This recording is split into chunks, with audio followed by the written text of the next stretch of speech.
গভীর সমুদ্রে বানররাজ প্রবেশ করে রাক্ষসী চুড়েলের রাখা প্রাণভোমরাটিকে সে নিয়ে আসে।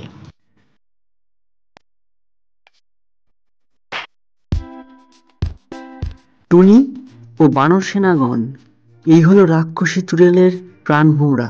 চলো আমরা এটিকে নিয়ে রাক্ষসী চুড়েলের সাম্রাজ্যে যাই। হে ভগবান, তুমি আমাকে মুক্তি প্রদান করো, আমার মেয়েকে আমার কাছে এনে দাও। কি রে, কি করছিস? শোন, তোকে আর তোর মেয়েকে আজই রাক্ষসীর চুড়েলে পরিণত করবো।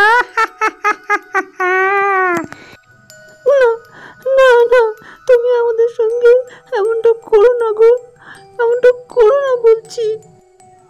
ওদিকে বানর সেনা এবং টুনি বাইরে এসে উপস্থিত হয় এবং কঙ্কাবতীর নাম ধরে ডাকতে শুরু করে। রাক্ষসী কঙ্কাবতীর চুড়েল, বাইরে আয়, বাইরে আয় বলছি, তোর আজকে শেষ দিন, তাড়াতাড়ি আয়। কার কার এত বড় হাসপাতা? কে আমাকে ডাকে? এরা কারা রে? এরা তো সব বানরের দল, এরা নাকি আমাকে মারবে। তোর প্রাণভোমরা আজ আমাদের হাতে, নে তবে। টুম। না না না, আমাকে ছেড়ে দাও না। মরে গেলাম গো।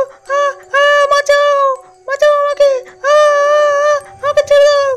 অবশেষে চুড়েল ধ্বংস হলো, পুটি তার মাকে ফিরে পেল।